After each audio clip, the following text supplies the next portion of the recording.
AP deputy speaker Raghurama Krishna Raju custodial torture కేసులో బీహార్ కు చెందిన ఐపీఎస్ అధికారి సునీల్ నాయక్ ను అరెస్టు చేసేందుకు వెళ్లిన ఏపీ పోలీసులకు చుక్కెదురైంది. ఈ వ్యవహారంలో బీహార్ హోంశాఖ సంచలన నిర్ణయం తీసుకుంది.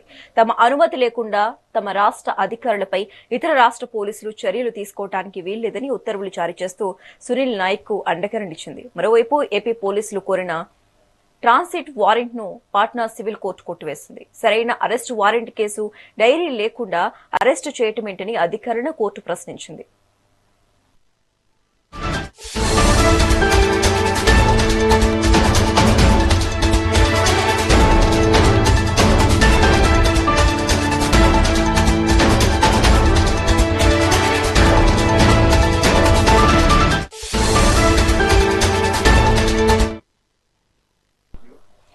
AP deputy speaker Raghurama Krishna Raju custodial torture కేసులో బీహార్ కు చెందిన ఐపీఎస్ అధికారి సునీల్ నాయక్ ను అరెస్టు చేసేందుకు వెళ్లిన ఏపీ పోలీసులకు చుక్కెదురైంది. ఈ వ్యవహారంలో బీహార్ హోంశాఖ సంచలన నిర్ణయం తీసుకుంది. తమ అనుమతి లేకుండా తమ రాష్ట్ర అధికారులపై ఇతర రాష్ట్ర పోలీసులు చర్యలు తీసుకోవడానికి వీల్లేదని ఉత్తర్వులు జారీ చేస్తూ సునీల్ నాయక్ కు అండగా నిలిచింది. మరోవైపు ఏపీ పోలీసులు కోరిన ట్రాన్సిట్ వారెంట్ ను పాట్నా సివిల్ కోర్టు కొట్టివేసింది.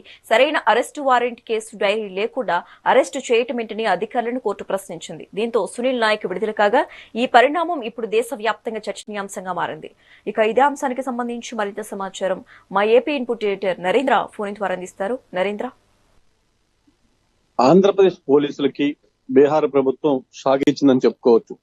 ఎందుకంటే ఏదైతే గతంలో ఎంపీగా ఉన్నటువంటి సమయంలో రఘురామకృష్ణరాజు మీద జరిగినటువంటి పూర్తిగా కూడా ఆ దాడికి సంబంధించి అతన్ని ఇబ్బంది పెట్టడంలో ఇటు సునీల్ నాయక్ కూడా కీలకంగా వ్యవహరించారంటూ పదే పదే రఘురామకృష్ణరాజు మాట్లాడారు. అదే విధంగా దీనికి సంబంధించి కూడా పూర్తిగా కూడా ఎవిడెన్స్ అన్ని కూడా దానికి అనుకూలంగానే ఉన్నాయి.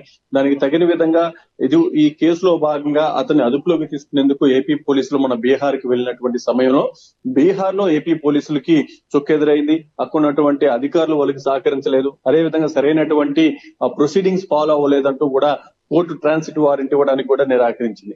ఆ నేపథ్యంలో చేసేది లేక సునీల్ నాయక్ ను అదుపులోకి తీసుకున్న వెంటనే మళ్ళీ వదిలివేయాల్సి వచ్చింది.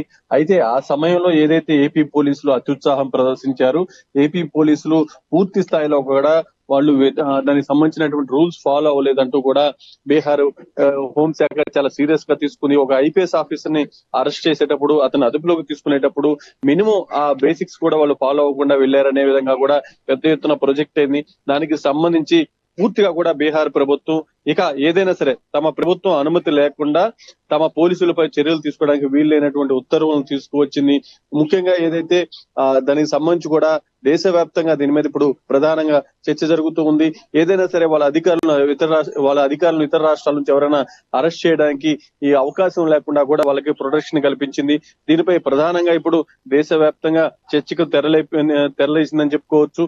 ఎందుకంటే సునీల్ నాయక్ పై ఇక్కడ పెద్ద ఎత్తున ఆరోపణలు వచ్చాయి. సునీల్ నాయక్ అనేక సార్లు నోటీసులు ఇచ్చినప్పుడే ఆయన హాజరు కాకపోవటం, అదే విధంగా నిర్లక్ష్యంగా వ్యవహరించడం, అధికారులకు సహకరించకపోవటం, ఒక బాధ్యత గల ఐపీఎస్ గా ఉండి అతను వ్యవహరిస్తున్నటువంటి తీరు, ఇప్పుడు ఏదైతే డిప్యూటీ స్పీకర్ గా ఉన్నటువంటి రఘురామకృష్ణరాజుకు సంబంధించినటువంటి కేసు కాబట్టి దాంట్లో పోలీసులు వ్యవహరించినటువంటి విధానం కానీ పోలీసులు కూడా దీన్ని అతన్ని అదుపులో తీసుకునేందుకు ప్రయత్నించడం అన్ని కూడా ఇప్పుడు ప్రధానంగా ఏదైతే పోలీసులకి ఇటు బీహార్ ప్రభుత్వం షాక్ ఇచ్చిందని చెప్పుకోవచ్చు. అయితే ఏపీ పోలీసులు దానికి తగిన విధంగా పూర్తి స్థాయిలో విధి విధానాలు ఫాలో అవుతూ మరోసారి సునీల్ నాయక్ ని ఆంధ్రప్రదేశ్ తీసుకొచ్చేందుకు ప్రయత్నించేటువంటి అవకాశం ఉంది. అప్డేట్స్ నరేంద్ర.